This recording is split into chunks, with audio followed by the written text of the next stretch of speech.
Welcome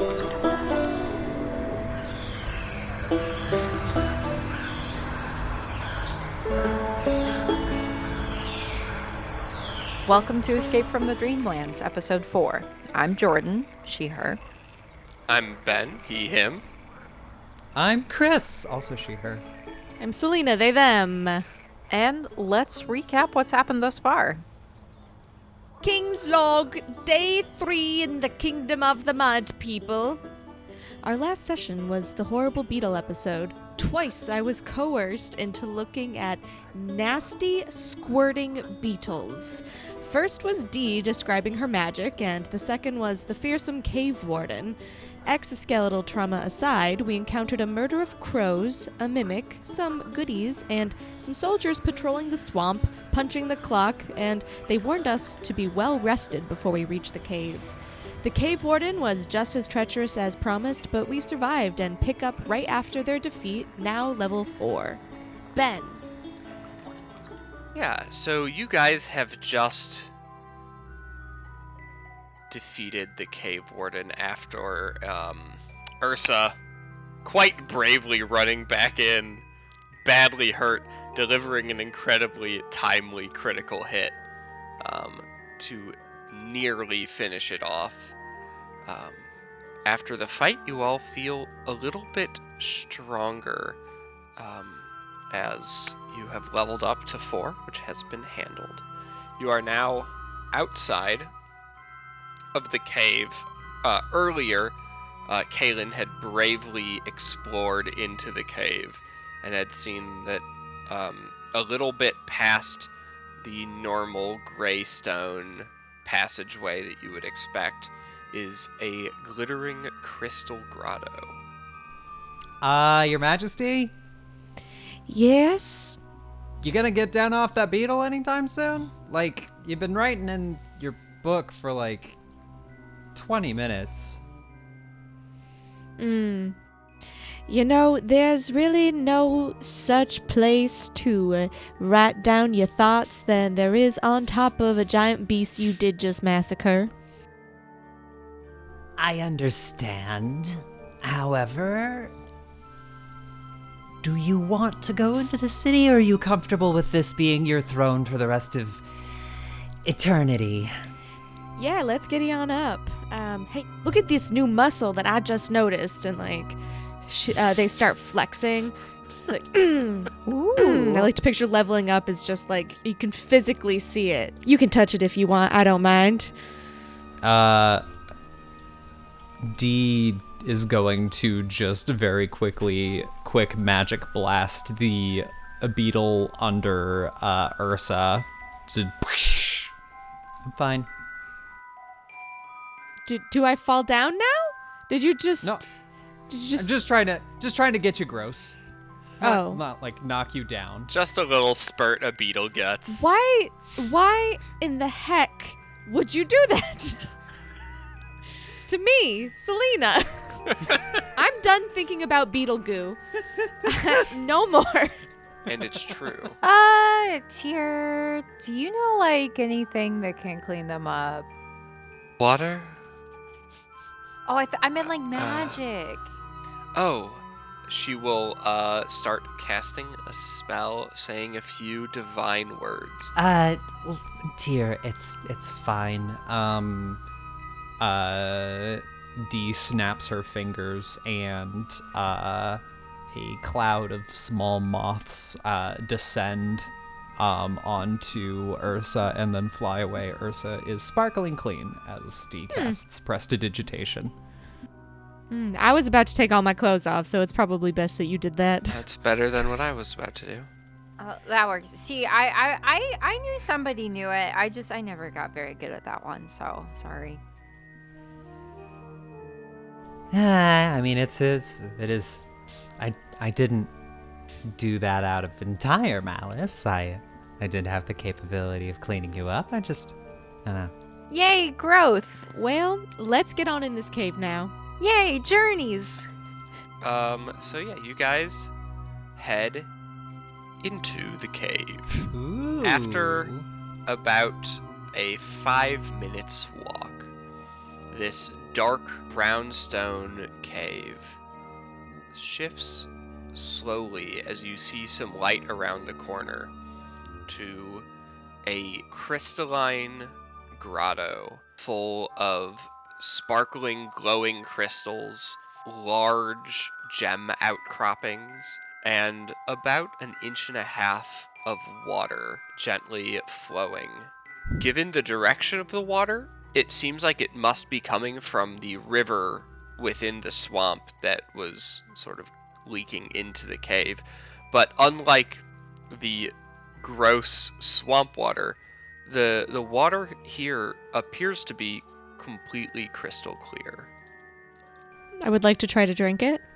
You can attempt to drink it and in fact succeed.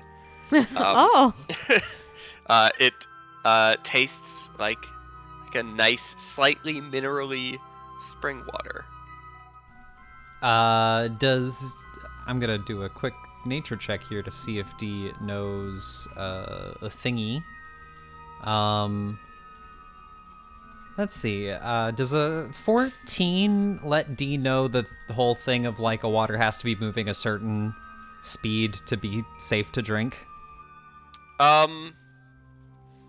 Maybe. From parasites. It's possible. However, D also knows that this is water which appears to be crystal clear spring water that like 5 minutes walk back was gross swamp water, so you're not necessarily sure that the natural rules of water are applying here. That's, you know what? That's fair. Maybe it's the crystals? Ooh. I'm trying to figure out if there's some sort of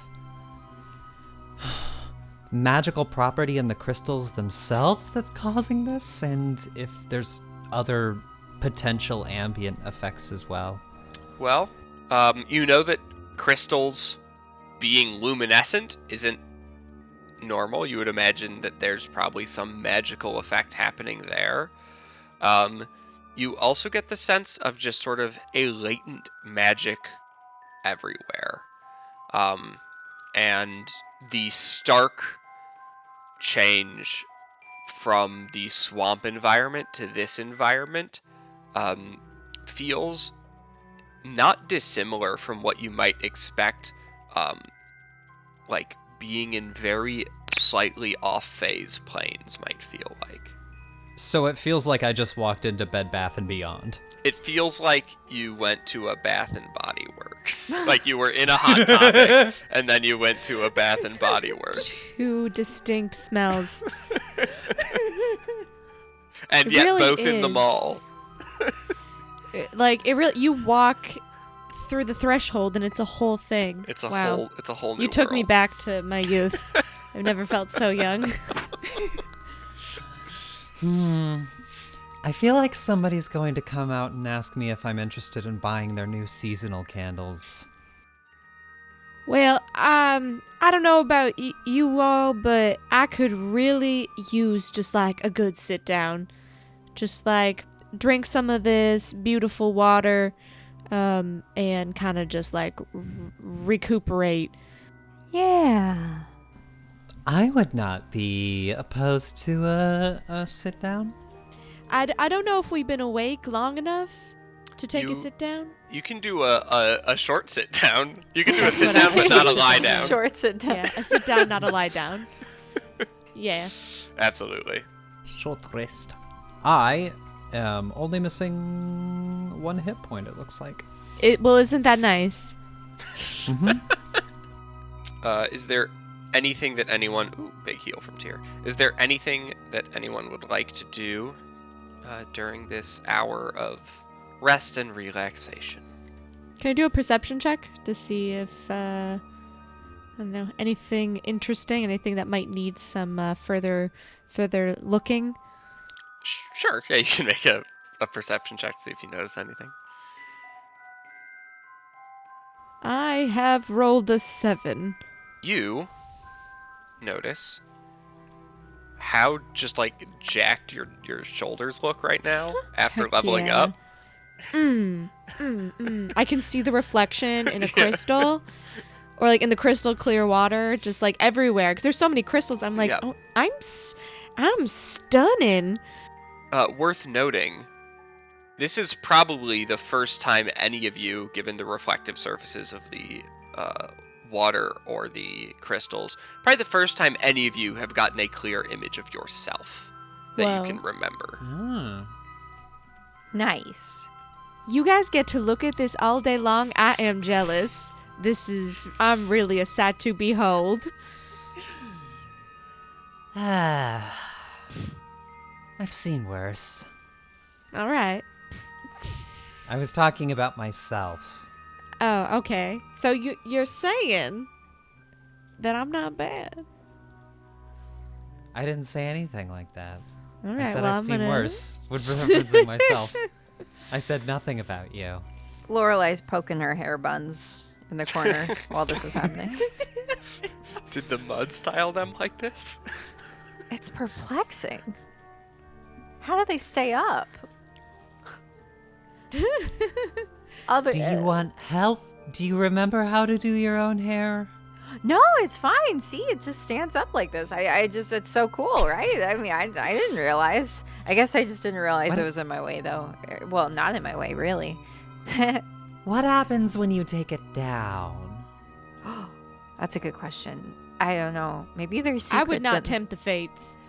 Yeah, there's probably too many secrets in there. Imagine that there are literal secrets, like all tied up. What if in each of those little buns on your head there are marbles that could answer some questions? What if there are? Oh my god. Okay. And she's gonna take the buns out real quick. Mm-hmm. Actually, You didn't have to do it yourself. You do not find any secrets within your hair, but it's no longer in buns. Aw, well, Looks just as good, Dan. I don't know. We seem to get into an awful lot of scraps. I'm gonna put it back up. But other than that, you all keep doing your thing. I'll just do my hair. Look at my sword. It's a cool sword. I'm pretty Do you jazzed. remember how to put it back up? You good on that one? Do you need help? Oh yeah, I think it seems like I just instinctually know how to do it. Look, I already got one done. As the rest sort of comes to an end and you decide to keep on trucking, the New map. new map indeed, the path comes to a fork with two possible directions you could be traveling in at this point. And so my question to you all is, which way would you like to go? Should we, perhaps there's some type of check that could help, or is this really just a pick a direction? If you have a way that you would like to try to discern which direction to go, I'm happy to hear it. But I want to Otherwise- listen. I want to listen really hard and see if I can hear city sounds with my keen elven ears. yeah, you can make a perception check to try and do that. I was also gonna suggest maybe looking for footprints or like signs of traffic. Okay. Do you guys want Kaylin and I to take a look? Yes, because that was a critical failure +4.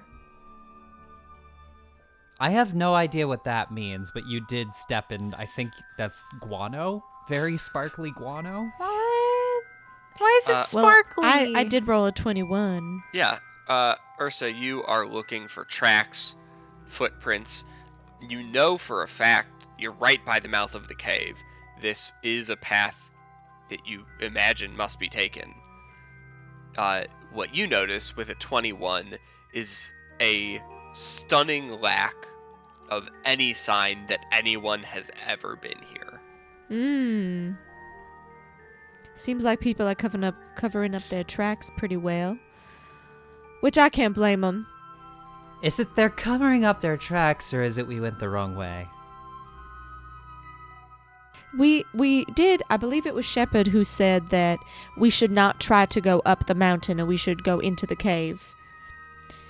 So we should probably heed his advice. The kind and beautiful guitarist, Shepard. I wonder if people think it's always a trap and they see the giant bug and they, well, I have to imagine. Tyr, do you think that the giant beetle comes back to life? I don't know what. I guess maybe. It could, right? Do we the characters know that it was called the Cave Warden? Yes. Yeah. Captain Graham referred to it as such. Okay, so I have a grim supposition to make. They called the giant beetle monster a warden. Wardens often keep and guard things, and it guarded the mouth of the cave where the non-mud people told us we had to go in order to get to the city. So What it's- if not a whole lot of people make it to the city? I mean, like, statistically speaking, a lot of people are gonna be passing inside these swamps. We came very close a few times ourselves. Yeah, I think it's less passing through the swamp and more passing through the digestive system of whatever lives here. Interesting. Yeah. Well, there's only one way to find out, and that's to keep going. Well, let's not find out. Kaylin, can you go down the right path invisibly? Okay. So that'll be just, this is the right path. Is that correct? Yes. All right. Yeah. Kaylin will fly up the right path. How long do you want to wait around for Kaylin to scout? How long do you guys want me to? How far do you guys want me to go up? Oh, well, how fast do you think you can be about it? I mean, fast. So if Kaylin flies for 20 minutes, that's a 40-minute walk for us. Okay. You decide. Yeah, that's a good amount of time. Up to you. Yeah, we will invisibly fly for 20 minutes. All right. What is Kaylin's strategy for navigating through this grotto? Well, I'm going to pop inside her head so we can work together. I don't know what is exploring this path in the grotto like. It is a twisting cavern with lots of different breaks in the paths, directions to choose, and with, basically everywhere has these crystals which are, with reflecting off the surfaces of the cave, is dimly lighting the entire environment, and you can hear the slow moving shallow water of the grotto. Is there anything interesting of note? Any creatures? Anything? Go ahead and just roll me a d20. Okay. That is a A 4. 4. Yeah, Kaylin gets lost almost immediately. You end up, Kaylin's like basically going in circles, trying to figure things out. However, Kaylin does spot the normally crystal clear waters of the grotto. A little section of it with a crimson red section just flowing, dissipating again into clear water. Don't like that. As I'm doing this, I'm just like, even though I can't hear my own voice from my body, Dee is describing live react what she sees. You describe that you see some red liquid flowing from a direction, dissipating into the clear waters of the grotto. Let's follow that trail. Follow You want to the go trail. toward the bloody water? Dee cannot hear you. Yep, as you invisibly, or as Kaelin invisibly flies towards the bloody water. Eventually, you come across several battered bodies lying motionless on the ground. The water of the grotto tinted a gentle red flowing downstream. Around them lie some crossbows and war picks. That's not a good sign. Do you think that was the bug? Does it look like they have anything on them? Or is it just the crossbows and the war picks? What caused the wounds? You can go ahead and make a medicine or investigation check, or both. It's a 5. Yep. So give me a medicine as well to see if that the investigation is to see if they have stuff on them. You see the weapons. You do see that a few of them have packs, so they probably have stuff on them. You just don't know what. For the medicine check, That is a 15 for the medicine check. Yep. You can tell that the way that these bodies on the ground lie, you can see intense contusions, broken bones. You can see some acid burns, as well as some patches of frostbite on their skin. Do we spy anything that looks like it in the nearby area that looks like it might cause it? Any, sleeping creatures or anything? No. Seems like whatever did this is no longer at the scene. As you go on for 5 more minutes, you don't spot anything out of the ordinary. Kaelin pops back.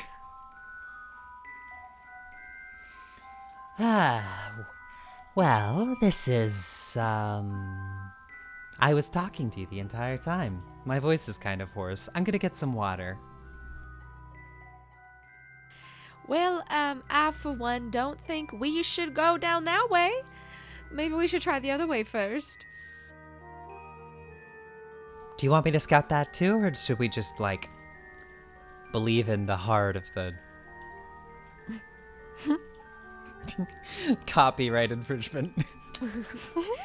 I don't think, I'm getting bored just sitting here waiting. I think it would be more interesting if we just go in there ourselves. All right, let's Use go. these old peepers. All right. Mm-hmm. You guys start to head down the left path. Do you have any strategy for navigating the grotto? I'll navigate though, for sure. A natural 20 plus. It's just a nat 8? 20. So right now you're not adding anything, but it is still a nat 20. So a good luck check. Great. You guys, in order to add any bonuses to this, you'll have to come up with a method to travel down here. It seems like survival isn't going to be it. I'll cast light. Cool. So we can better see. All right. You guys start to head down that path.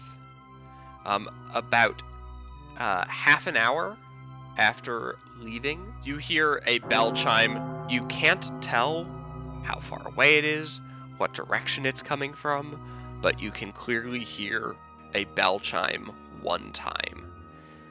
Well, that sounds like someone's alarm. So I guess we should probably perk up and look like we are not violent. Is it an alarm, or is it a clock? Tyr, do you know anything about bells?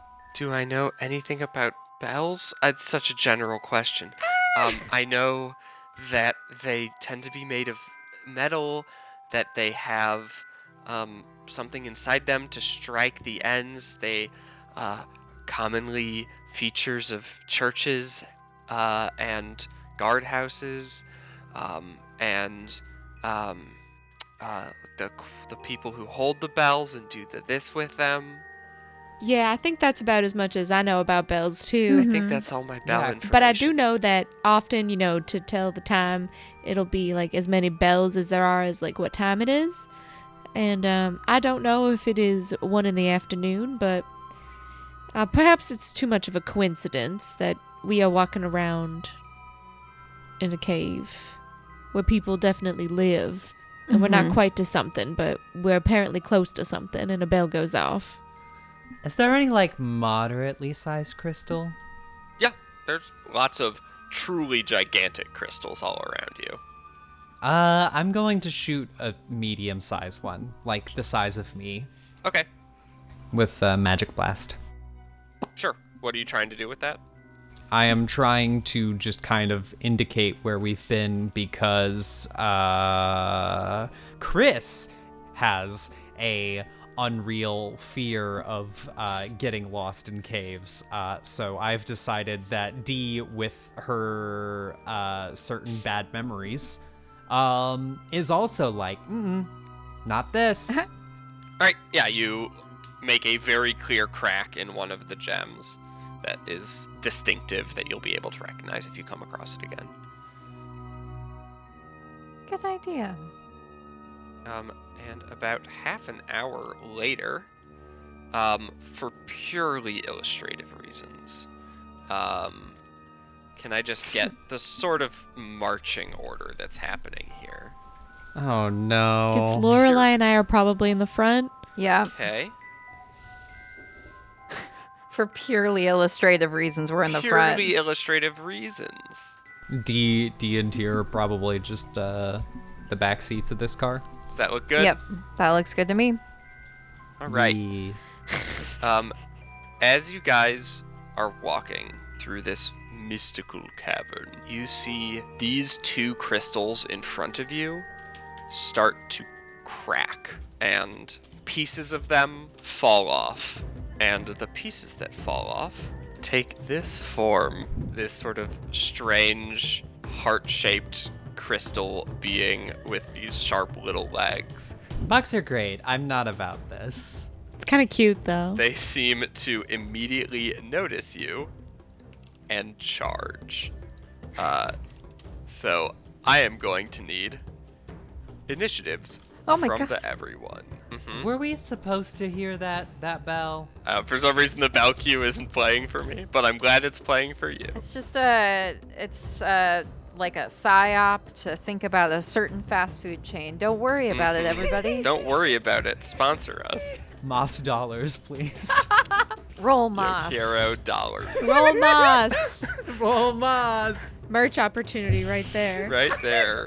It's just waiting for you. So, yeah, these little horrible little gem things. They're so cute, though. They're really cute. They are friend-shaped, but I assure you they are not friend-behaviored. And Ursa, you are up first. I can't have a Incredible. pet? Shit. Okay, what I'm gonna do is take my greatest hammer and come towards... I guess I can go anywhere. You go anywhere. I'll come to the blue one first. Okay, And I'll give it a smack 'em. give it a smack 'em. That is a 14. With a 14, it's quite a spry little thing. And as you do this big overhead smash, it just sort of does a little hop to the side. That's messed up. Anything else? No. All right, it is this one, and it totters its way over towards Lorelai. The way it runs, it's very front heavy, like it just leans forward for its momentum, and just its legs kind of carry it, and then it sort of just ends its momentum by trying to bash into Lorelai, and gets a 7 to hit, sort of just like flopping on the ground, missing, and quickly getting upright. Aw, buddy. This one in front of Ursa, this sort of like leans back and then slams forward with its head So body, silly. And gets a 9. Loser. And then it's Tyr's turn. Tyr will go ahead and back up behind D, and then try and drop a Sacred Flame on the red one next to Lorelai. It gets a nat 1. Boy, these little guys are rolling hot today. And it takes 1 radiant damage as Tyr calls forth the radiant power of the gods upon this creature. And it's All the D's, ones. It's D's turn. Tyr, it's just a little buddy. Come on. I don't think it seems friendly. I'm gonna use my bonus action to tell Kaylin, just attack the one in front of Lorelai. Okay. And I will use my action to look up at the crystal that spawned these little guys and be like, I'm not about this. And there is one that I can get without murdering Ursa again.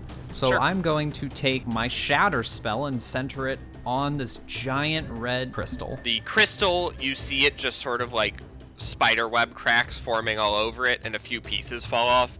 It seems like any sentient gem monsters that were hiding on it have already dropped off. This friend, she needs to make a little con save, right? At disadvantage, if you can believe it. Yep. Against that particular spell. She gets a 6. Yeah, get wrecked.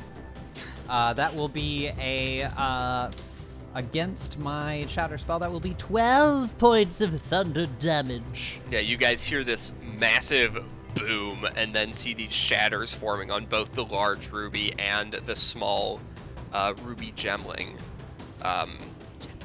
As little shards of it sort of fall off, but it still seems in relatively tip-top fighting shape, and it's Kaylin's turn.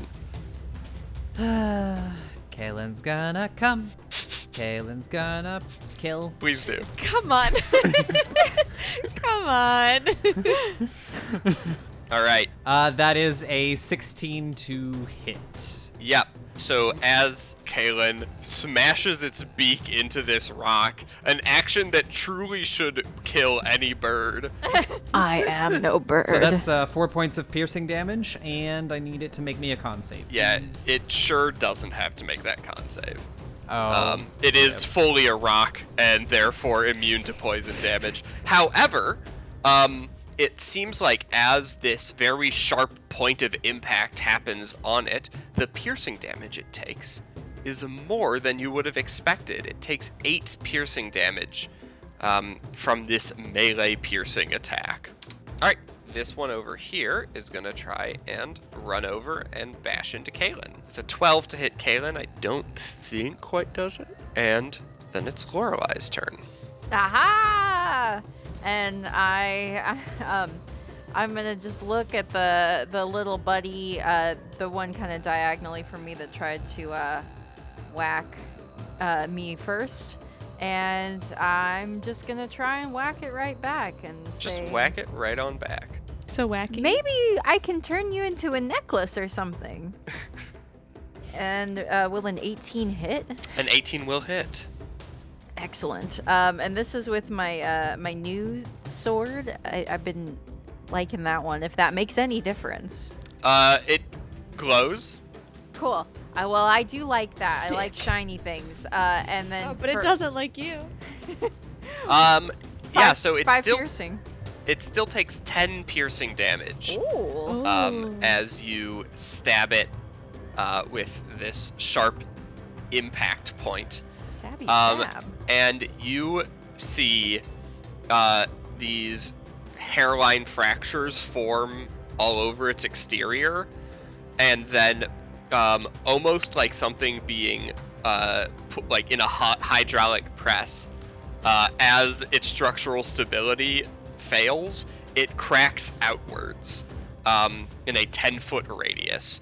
So I need a dex save from Kaylin, Lorelai, and the other gemling next to it. Oh, Gemling. good news. Another nat 1 for the gemling. All right. 19, That's a 21 dex save Yep. for Caitlin. For Caitlin. All right. 19 for me. All right. So, high damage roll on that too. So good on the save. You and Caitlin, and what damage types is Caitlin resistant to? Let's see. Caitlin is resistant to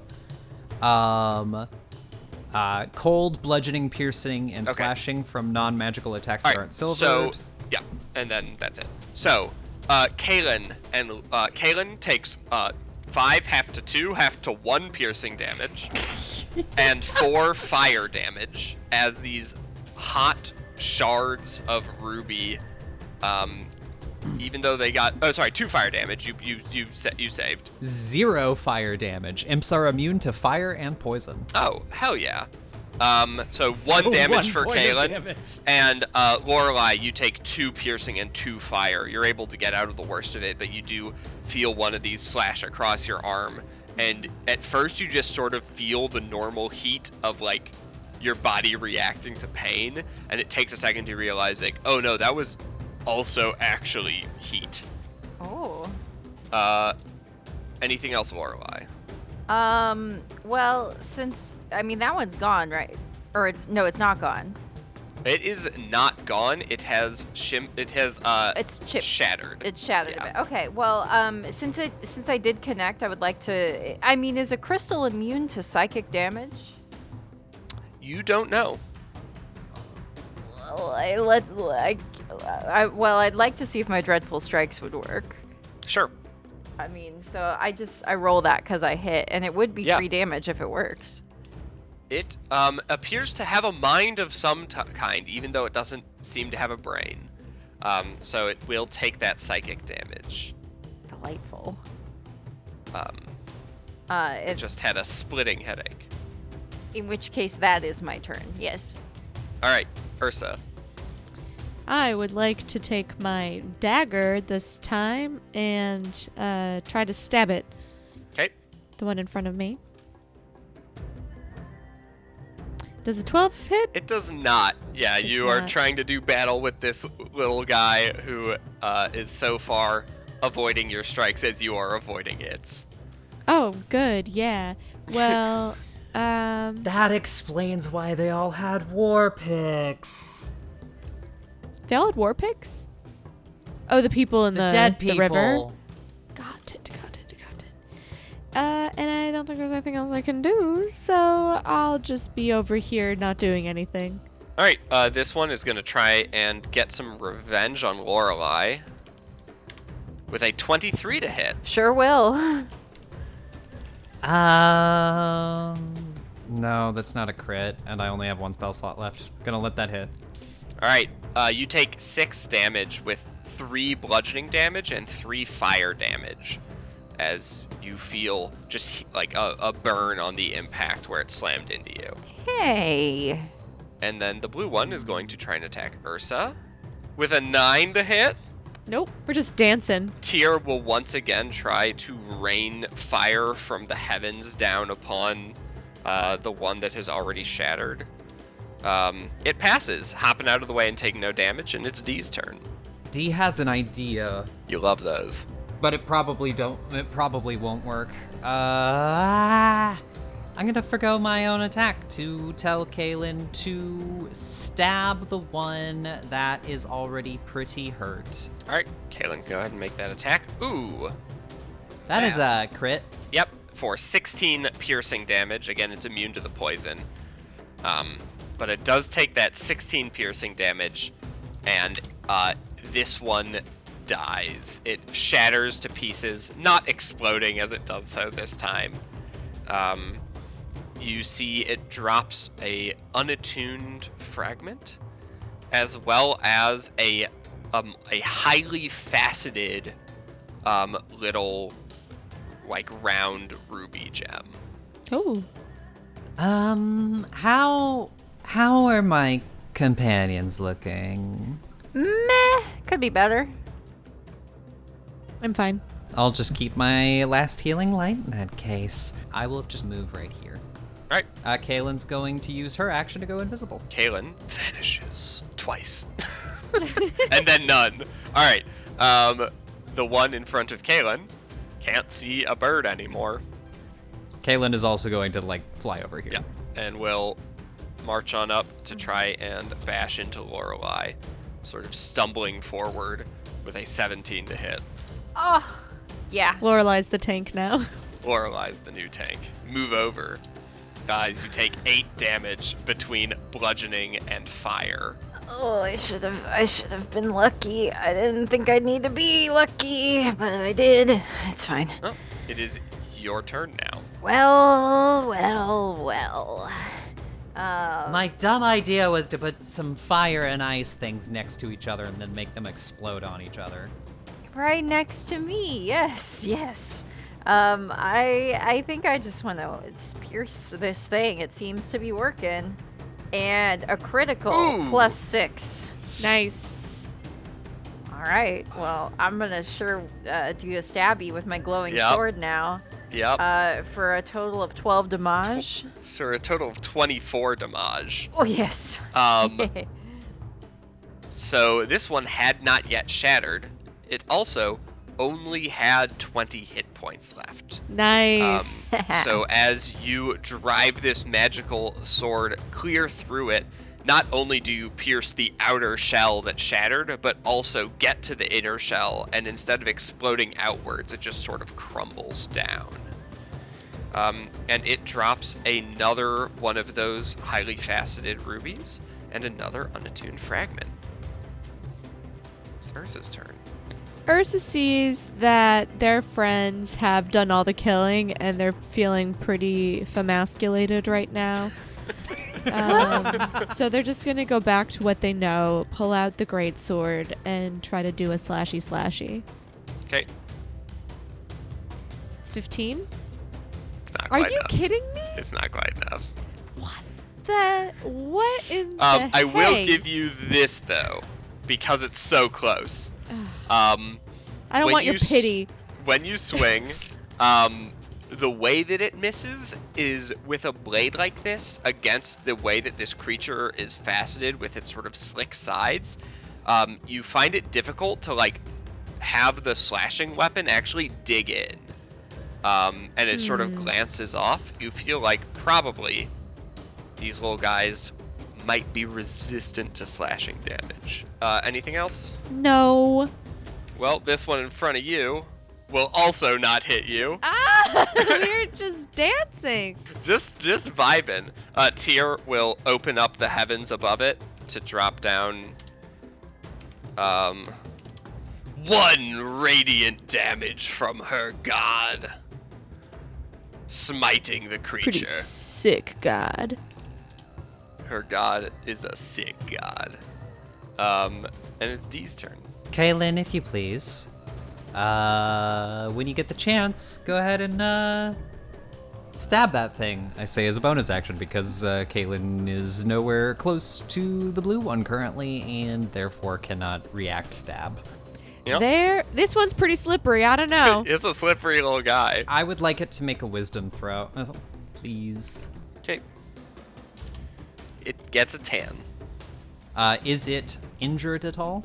It has lost 1 hit point from Tyr's smite. Excellent. It takes a d12.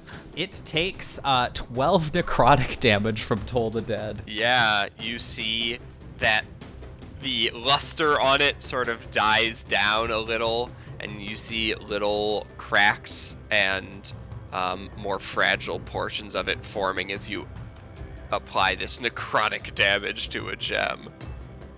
Anything else? Nope, that's it. Alright, Kaylin is gonna fly over to it. I'm the only one without a cat right now. Yeah, there are currently 3 partially white fluffy cats all on this podcast right now. It's their podcast. The indignity. You know what you have to do, Ben? Ben, go get the cat. Get a cat. I can't get. I think the cat right now is very happily comfortable.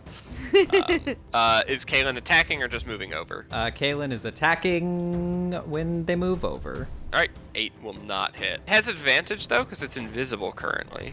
That is true. So So you can try again, see if you get better than 8. A 24 is 24? indeed better, dealing Okay. 10 piercing damage. And you see this one shatter, exploding out in shards of sapphire. And I need a dexterity saving throw from Ursa and Caitlin. That is a 21 from Kaylin for the dex And save. a 21 from Ursa. Natural 20, but that don't matter, I don't think. It don't matter, but it's a high number good. But you did Remember good. good. Good job, Your Majesty. I've gotten really good at dancing. This is a two-step. So Ursa and Kaylin both take 3 damage. Actually, no, Kaylin takes 2 damage. It is unacceptable that I received more damage than I dealt. And I'm gonna have to spend some time thinking about my actions. Alright, and then it's Lorelai's turn. Brilliant. Seeing an opening and not wishing to move as I am a little bit wounded, but I'll be okay. I want to shoot it with my bow. Alright. 14 will not hit, but 14 does not hit. yeah, And then I'll it's- let that slide. Alright, it's Ursa's turn. I'm gonna stab it with a dagger. So just to be clear, because I think it's funny within the logic of the game. So Ursa, at the start of the fight, pulls out a hammer, runs over and misses. Because stowing a weapon is an object interaction, but dropping a weapon isn't. The next round, Ursa drops the hammer, pulls out a dagger, tries to stab it, says, screw that weapon, drops the dagger, pulls out a great sword, swings, says that's not doing it either, drops the great sword, goes back down and picks up the dagger and stabs again, missing again. The blue one is determined to land first blood in this battle. And I think does with a 20. This mother flipper! Your arch rival. I think this is funny enough that D is going to silvery barbs this. It got a 21. Ah! Who are you giving advantage to? Ursa. Ursa, you've been given advantage as this thing hits you for 7 bludgeoning damage and 5 cold damage for a total of 12. So you can feel your armor chilling and frost building on the armor and the surrounding skin. Cold nips! Cold nips! Yeah, you take 5 cold nips damage. Tyr is going to try and drop another ray from the heavens upon this creature. And successfully does, doing 3 more radiant damage. A divine smite from her god. Yay! Dear, did you mess up a prayer? I don't know what you're talking about. It's your turn, D. Kaylin, when you get a chance, stab it again. D will pull out a bell and scoop up one of the little blue crystals on the ground and just strike the bell against the blue crystal, sending a wave of necrotic energy across the airwaves. Are you tolling? Wisdom saving throw, please. Nat 20. Little blue guy says not today. This blue guy is jacked. Yeah, he takes no damage. I should have saved the silvery barbs for now. Oh well. Wow. Alright. Kaylin, Stab. 24. that is 10 piercing and enough to destroy Ursa's arch rival. As it drops an unattuned fragment as well as a highly faceted little sapphire gem. And it appears the danger for now has passed. Ursa sits down.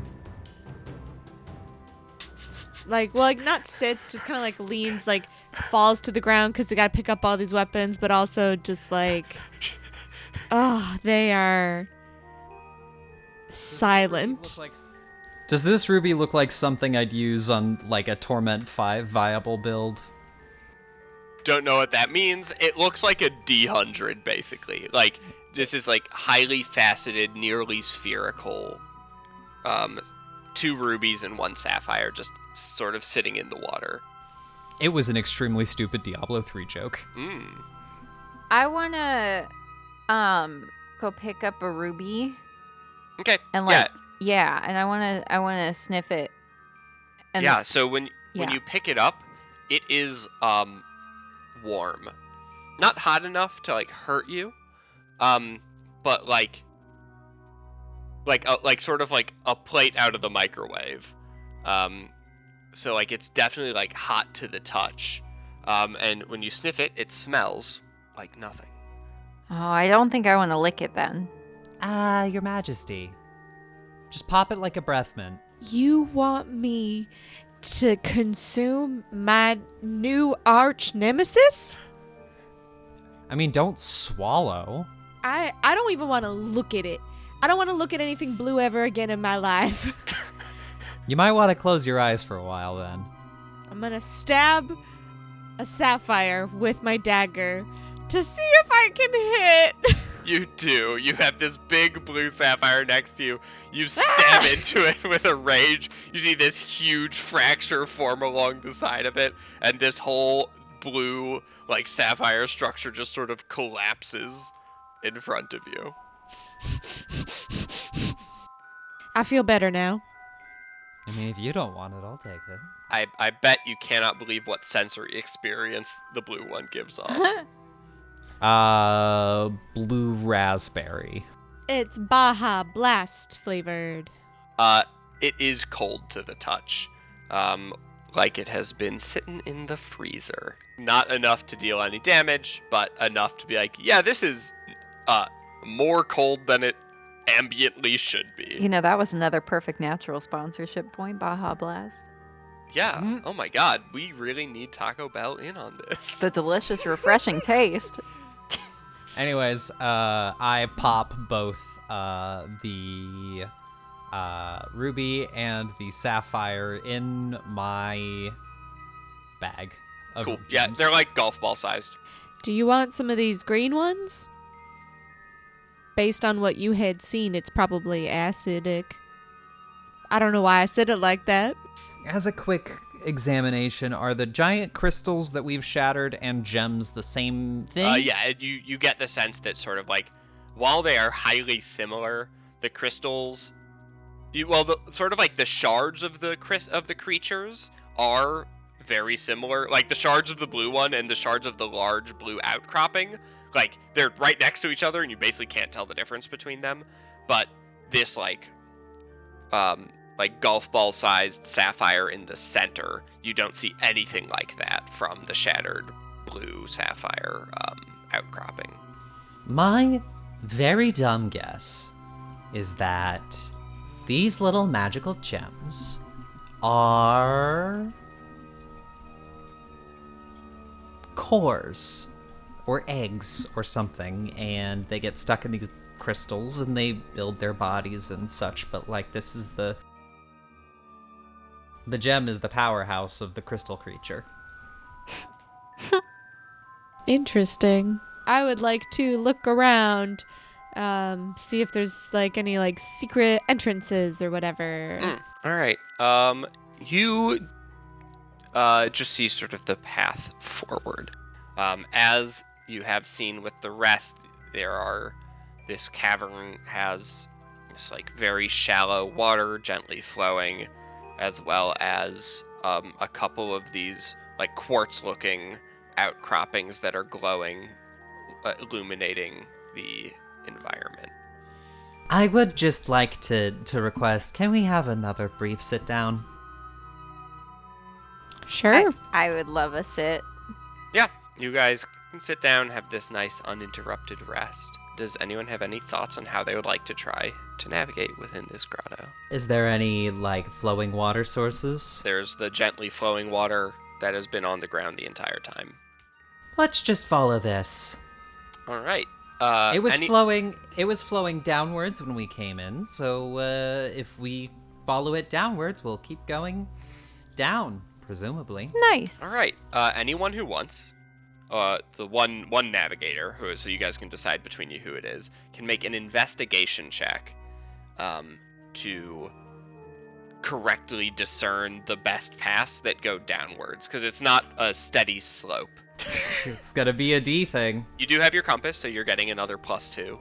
So Oh, you'll be doing hell it yeah. at a +5. Yeah, the compass is going to apply to all navigation checks. That is going to be a 24. All right, you make good time following the water. Seems like you have picked a good strategy to navigate down here.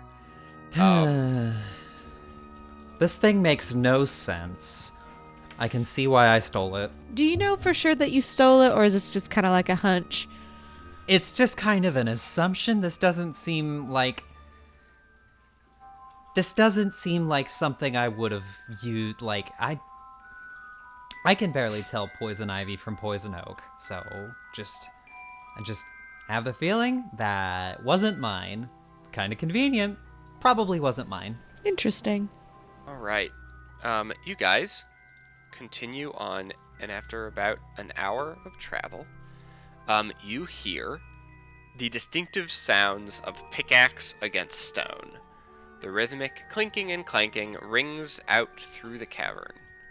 You know, Ursa, we could swing by whoever is doing this mining and pick you up a pickaxe. Well, if we're going to be down here for very long, which it seems like we might be here at least a few days, then perhaps getting a weapon more suited to the environment would fit me. Take me off my twinkle toes. Kaylin, could you go check up ahead where the mining sounds are coming from? Yeah, Kaylin can invisibly scout up ahead. You see a small group of miners hacking away at some looks like a silver vein. You see, yeah, just like a small group of maybe just like 5 or 6 of them just going at it, sort of using each other's rhythm to keep time. Kaylin will sit atop one of the taller crystals that overlooks and become visible, and I will speak through her. Sorry to bother you this evening. So what they hear, I'm gonna just say, is some horrifying, like, combination of sorry to bother you here and sorry to bother you here as your two voices speak at one through this bird. A woman who was sort of near the center of the group and seemed to be in charge of keeping time turns around and picks up a heavy crossbow off the ground. Hang on, we mean no harm. Okay. You're extremely weird. That is a little bit of an effect. I do apologize. Little ways away, myself and my companions are traveling through these caves. If you are not opposed, we would love to swing by, get information that you may think would be valuable to us. Perhaps if you have an unused pick, the brawnier of our companions might be able to use it. Sure. You see her put the weapon down and then shout to the crew, like, we're taking 15, and all of them just sort of crack their necks and stretch and take a seat. Brimstone poof! Alright, well, they know we're coming. So you guys continue up. When you approach, you see the rest of the mining party sort of sitting in the back, and the woman who appears to be in charge in front. She has like shoulder length brown hair that she has like tied back. She has just like sort of a simple jerkin, pants and boots with her sleeves rolled up. You can see, I mean, she's a miner and she's built like it. Obviously, nothing like Ursa. She looks at the group of you, says, and speaks to the bird. Says, "Glad you could make it back." Thank you. Honestly, if Kaylin wants to speak on her own, that's extremely funny. Do the voice. Do the voice, Chris. Well, that's a Ben voice. You could try. I can't do Ben's voice. I got it. Hello. I'm glad I'm back too, but I'm just sort of following along. She nods. Okay, I lean. go for it. I reach out my hand and lean over, and I go, Shantae, I am King Ursa. Nice to meet you, King Ursa. I am Kasara. Kasara, is there a place where someone around here collects a bunch of mud people, not as pets, but as friends, and perhaps even clients, customers, boarders? I don't know. We're new. I can tell. Yes. To answer your question, no. I think no. Perhaps. What are you trying to get at? We were sent this way by Shepherd to that a lot of mud people come this way on their way to try to get into the city. And so we're Yes. just kind of looking for a place to stay and to get some more information. Probably the place to go would be Glitter, which is where I live. It's basically a mining town. So if we just keep going, Yeah, just keep going. Follow the water. Are you trapped down here Am I trapped down here? by the warden? Oh, the foreman? The what now? I'm not sure who you're talking about. the cave warden? Oh, no, I killed that a while ago. Hmm? We We- also just killed it. Wait. Yeah. She says, as if this is, perfectly normal. It comes back? You guys, okay. I guess you haven't been to Glitter. Yes, it comes back. Though it won't. Were all of you present for the fight? Yes. Yes. Then you'll be fine. Oh, okay. Interesting. What? I'm guessing you're also a mud person the way you're talking? Yes. Considering, I don't know, if you lived in the city, there probably wouldn't be a reason for you to live out here. Well, I do live in a city. Glitter. It's not the city, but it does fine. The city, yes. Does that city have a name? It's called the city. Glitter. oh, the city. Never mind. Glitter. The city. Glitter is the mining colony that I am from. And no, I'm not trapped here. Oh, right. Also, How many new marbles do we have? 3? You guys got 3 more. Okay, let me just add those to the total. just to check in, I pull out the little pouch of now 9 memory marbles. Okay. any of these glowing for you? She's sort of shakes her head and puts out a hand before you even show them, but you do see that she looks at them and says, "No, but even if they were, I'm not interested." I respect that. Happy areas you are? They're unpleasant and have nothing to do with me. I see no reason why I should take them on. That seems like a large emotional load to bear for nothing. Just hasn't. Yeah. That's fair. Oh, right. Tyr, did any of the new ones tickle your fancy? No, they didn't. I'll always let you know if they glow for a companion. Dope. Or for any of us? Yes. Okay, Of course. Cool. Yeah. Okay. Anybody else in the camp? they like all sort of take a look. Sure, I'll go ahead and roll. Yeah. One of them raises a hand and says, yeah, that one's going for me. I grab it and I do an underhand toss. He, as it gets thrown to him, he looks a little confused. You can make an insight check. Okay. But he catches it, and you see him just zone out, and then look at his hands about 6 seconds, and be like, right, they go away. That's a 5. Yeah.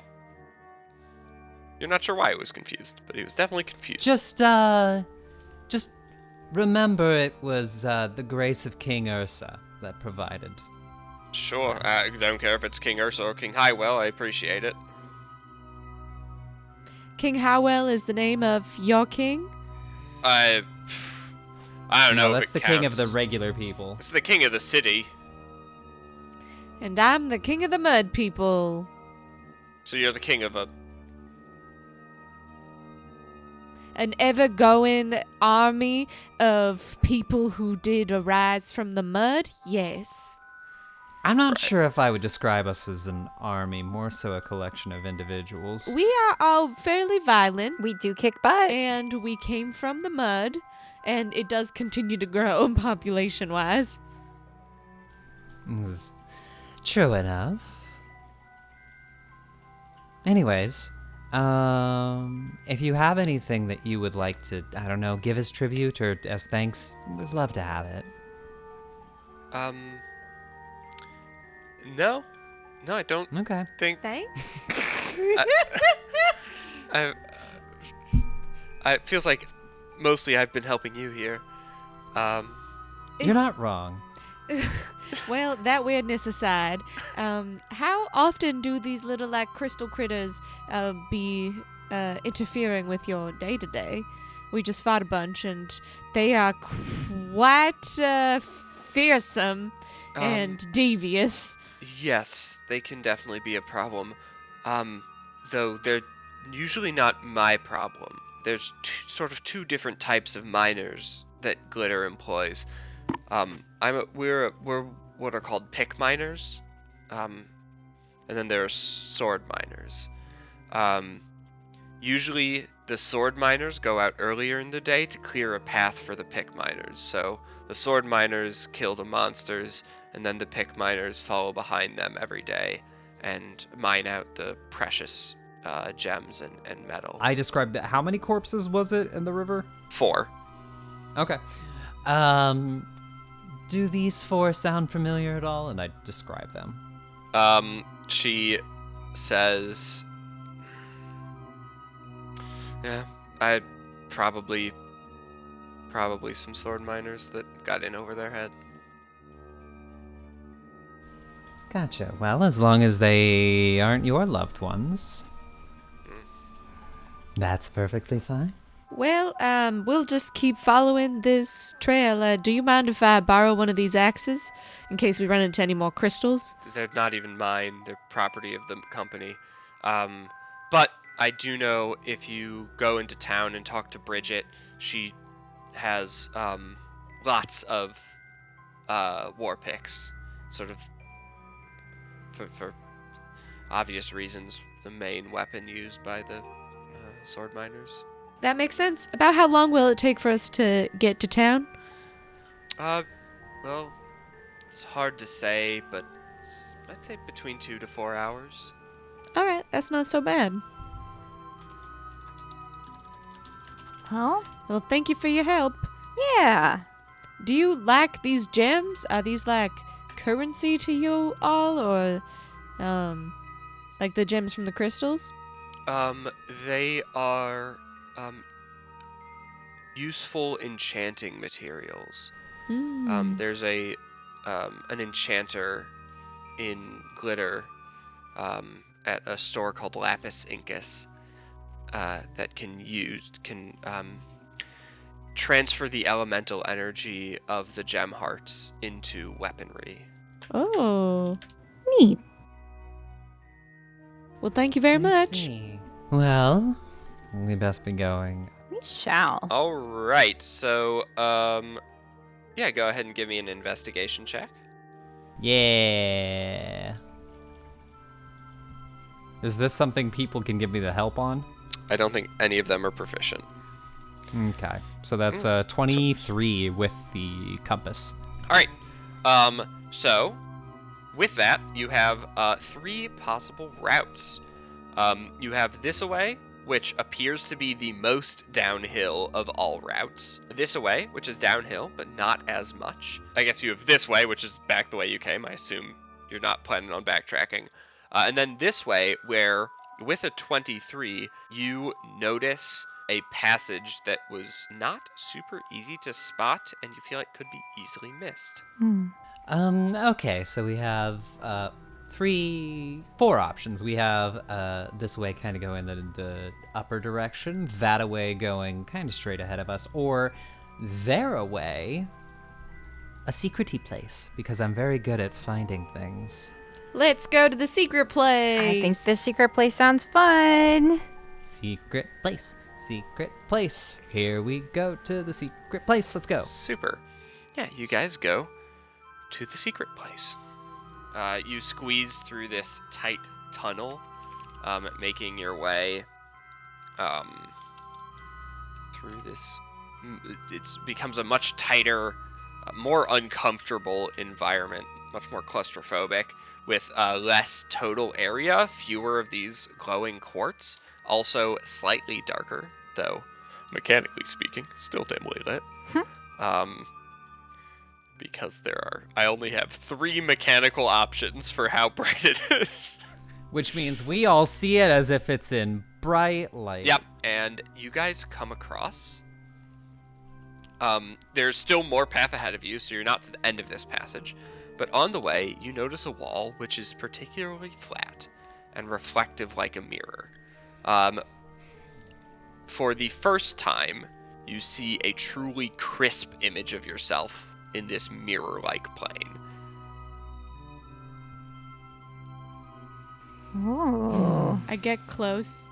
Okay. I kind of look at myself. And then I want to kiss myself. All right. Make me a dexterity save. I love that I'm in danger from kissing. Yeah. 21. All right. Yeah, you lean forward to kiss yourself, and as your lips would meet, the other 2 of you see Ursa's head go through the wall, as you were sort of expecting there to be something to put some weight against as you put your hands up, though you do catch yourself from falling. This was merely a save against embarrassment. As you're able to, you stumble through the wall but are able to stay up. So you guys just see Ursa try and kiss herself and fall through this wall, like it isn't there, but you can't see her anymore. There they go. And Ursa, you are in a very small area behind this wall. If you look back, you can see the other 2. Like there is no wall there at all. And you also see a little treasure chest. I poke it with the sword first.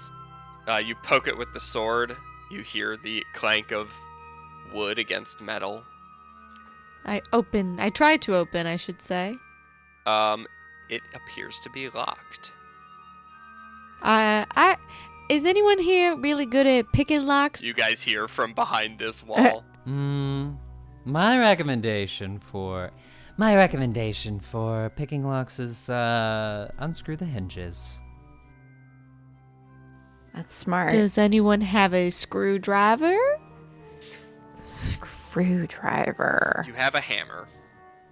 I have a might very be- big hammer. Might be Is your there- best bet. How big is the keyhole? It is of the sort of larger than really makes any sense fantasy-sized keyhole. If looked through, does it look like the keyhole somehow leads into the chest? No, does not. Okay. It's like a Well- padlock on the front. I feel kind of, because this is basically like, it's not just like the swamp. These are caves and people work here and kind of live here. I do feel kind of bad about thieving from this here chest.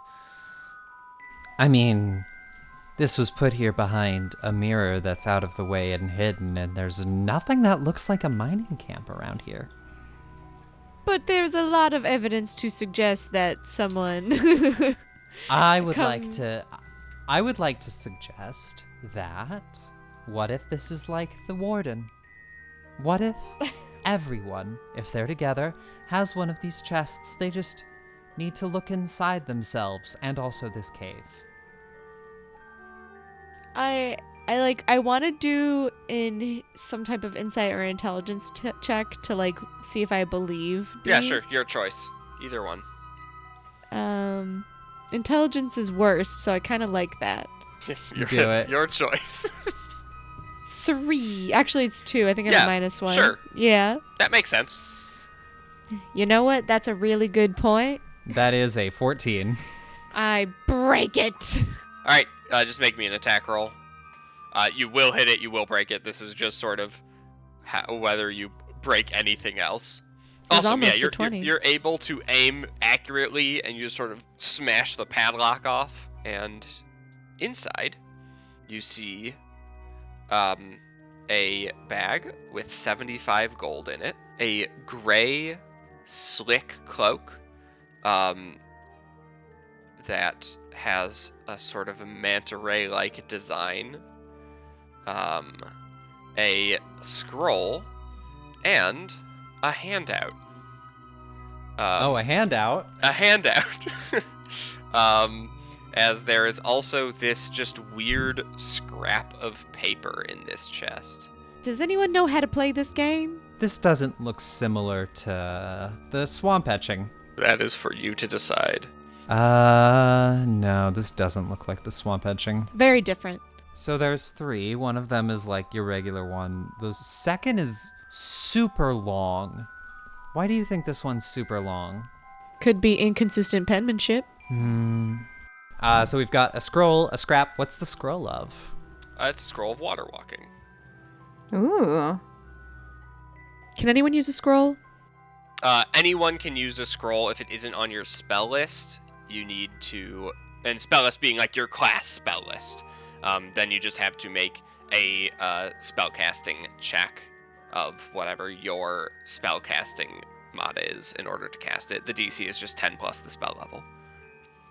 And on a failure or a success, the scroll vanishes. Onward! Onward.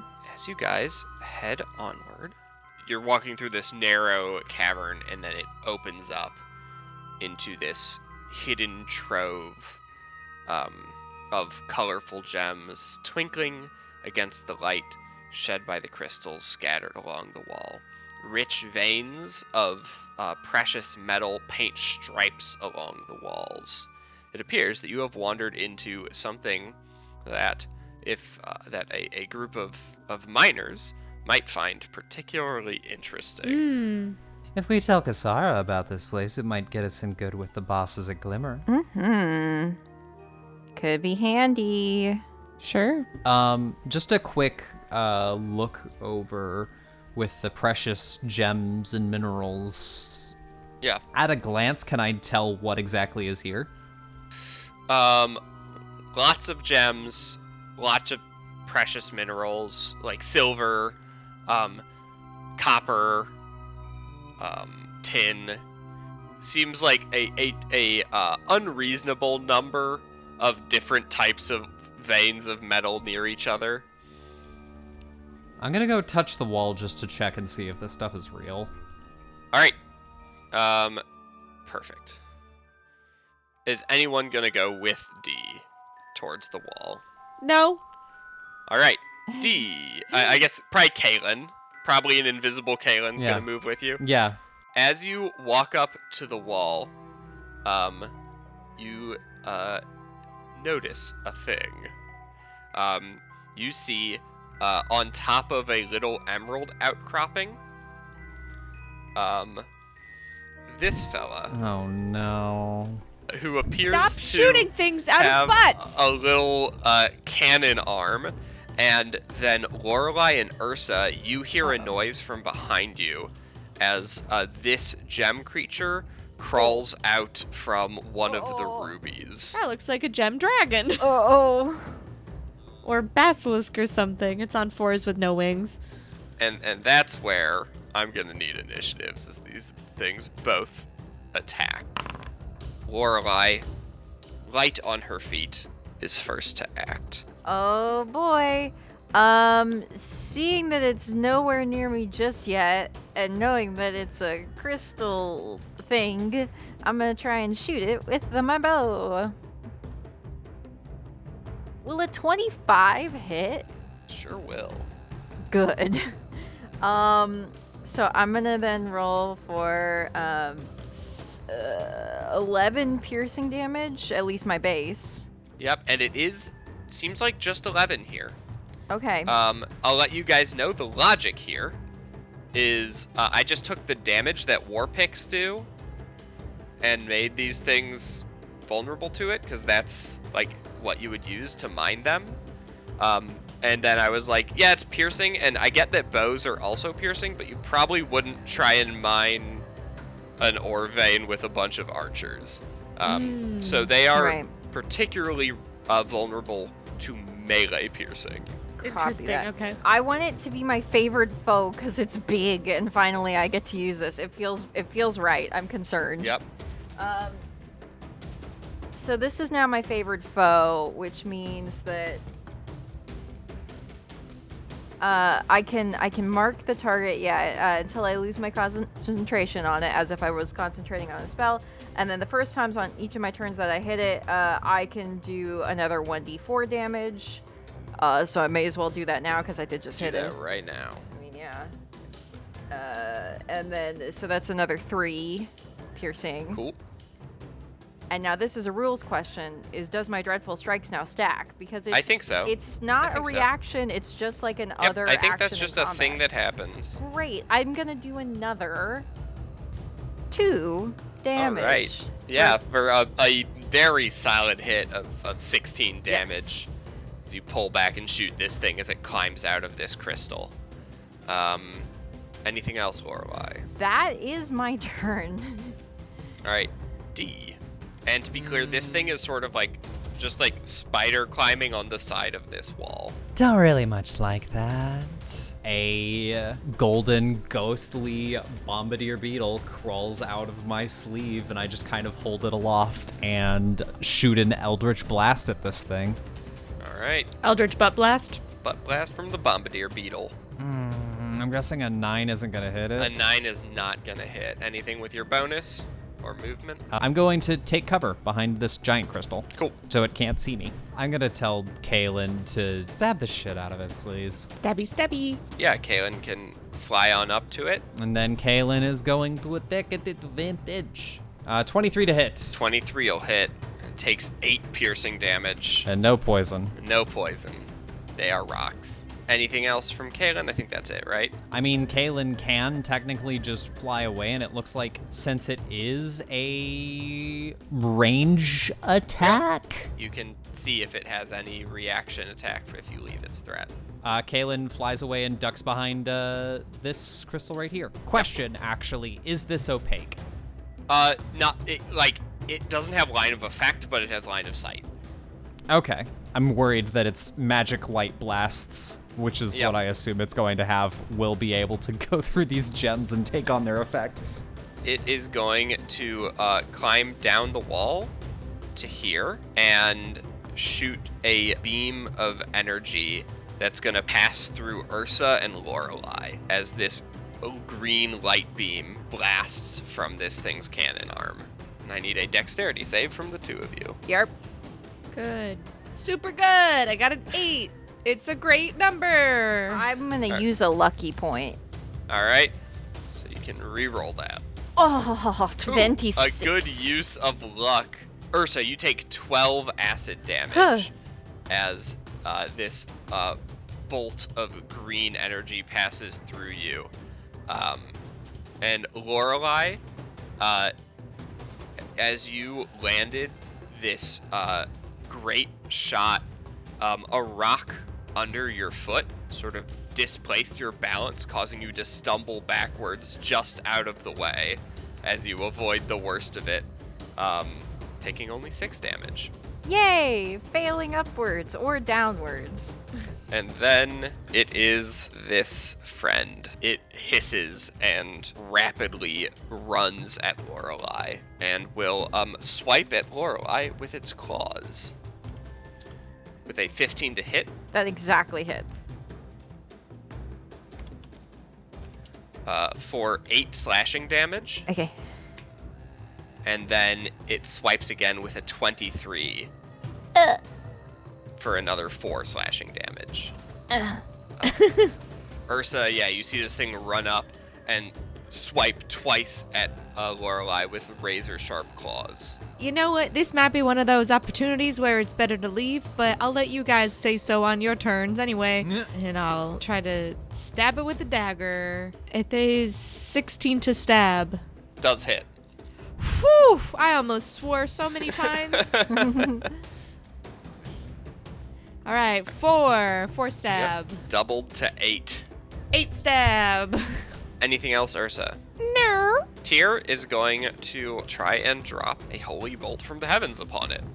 It gets a nat 1 and takes 8 radiant damage. Nice. As this bolt of energy drops down upon it, you see the cracks forming along its body, and it catches the light in a bizarre way, as it almost seems to fade out of existence, flickering a few times, but remains visible for now.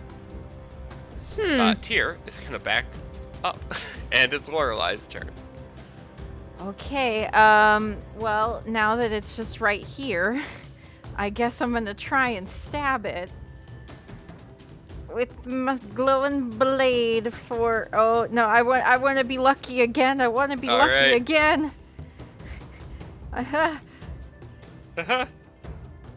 Okay, that's much better. A 22. For you. 22 will hit as, again, you manage to fail upwards somehow, and a stroke of luck causes your otherwise missing blow to land. Delicious. 9 initial points, and then Yep. with my 2d4 of bonus rolls here, another 7 for a total of 16 damage again. Yeah, and can you read me Hunter's Mark real quick? Yeah, yeah. Oh, wait. Because that might be favorite more foe. piercing. Yeah, sorry. Favorite foe. That might be more piercing damage. Oh, Which in wait, this no, case I may matters. not actually have it. No, because I got hit, so I would have lost concentration. So Go ahead and make me 3 concentration saves. You just need to beat a 10 on all of them. You got hit 3 times, but this never for more than 21 damage. Oh, okay. So like d20? Just whatever your constitution save is. Oh, okay. Right. A 10. Just barely, you're fine after the Emerald Blast. An 11. You're fine after the first swipe. And Yar. you're fine after the third swipe. Okay. So then I guess it's 16 initial, and then, oh yeah, with the weapon it's... Is that 32? So favored foe, I'm just trying to get the damage type on favored foe. I think it's the same as the... It just says I think it's to the same as the weapon. Yeah, it says to increase the damage. Yeah, it increases it. Okay. Alright, cool.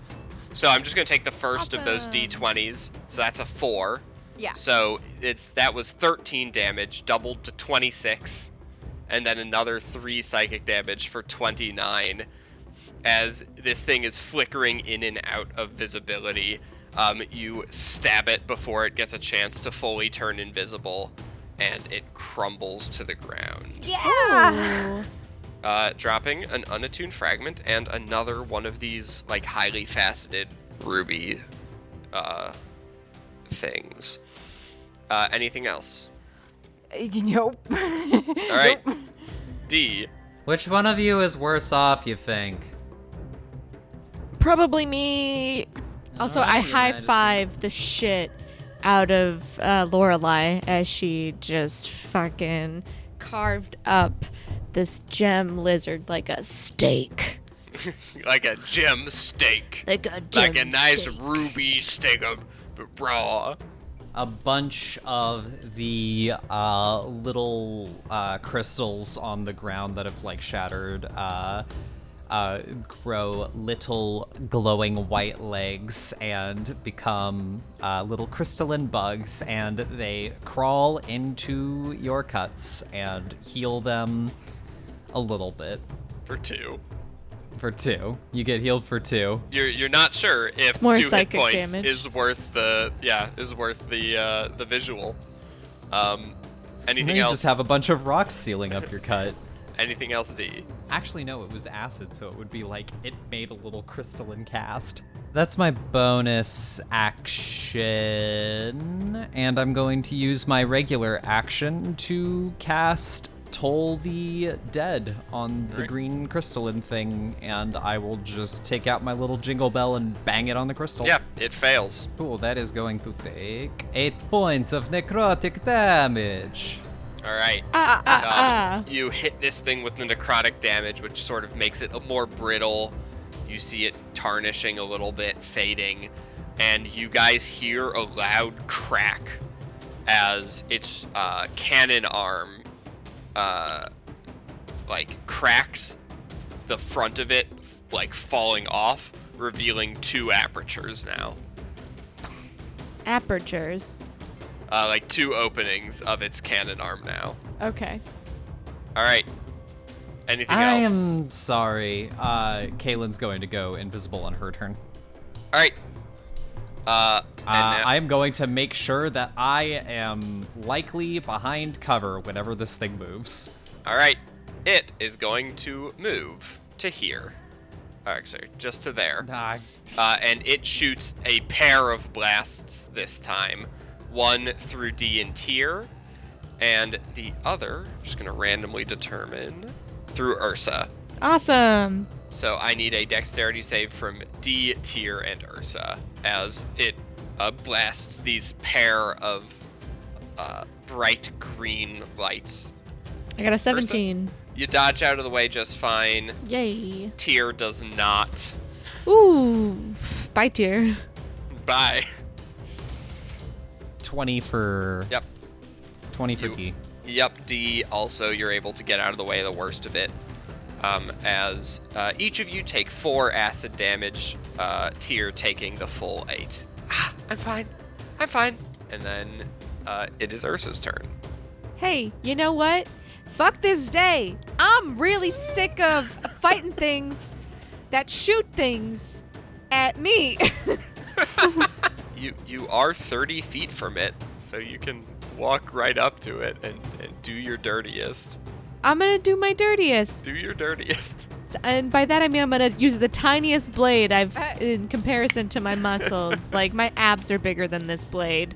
And I'm gonna stab it. Your Majesty, it's your magnetic personality. Grumbling.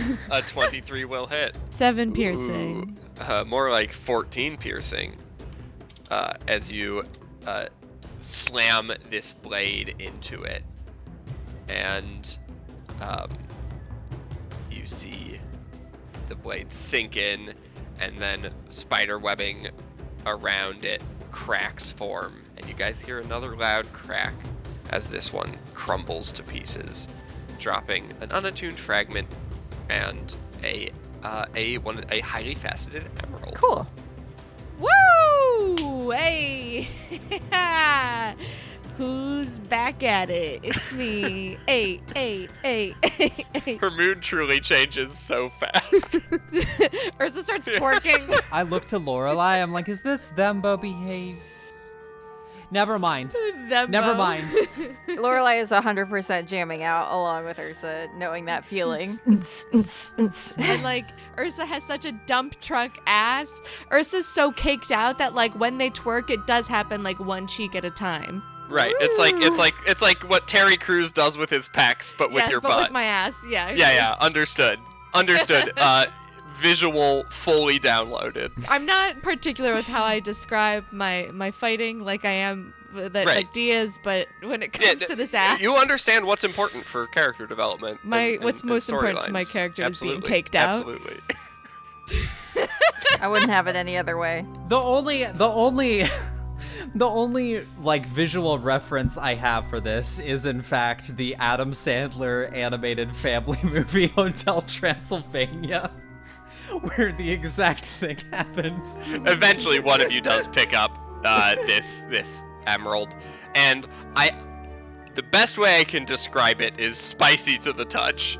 It just sort of like tingles. Is it like when your hand falls asleep? It's like you touched a poblano pepper. Yeah, a little bit. Yeah, it's just sort of like it has like a tingliness to it, as it is very slightly acidic.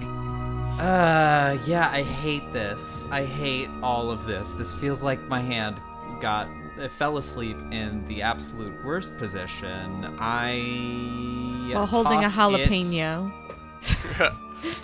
So you guys have cleared out this hidden trove of precious gems and metal.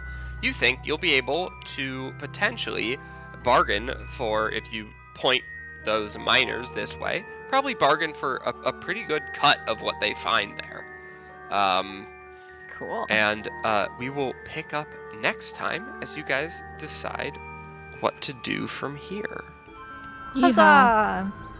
All right, thanks everyone for watching Escape from the Dreamlands. See you next time. Goodbye. Goodbye.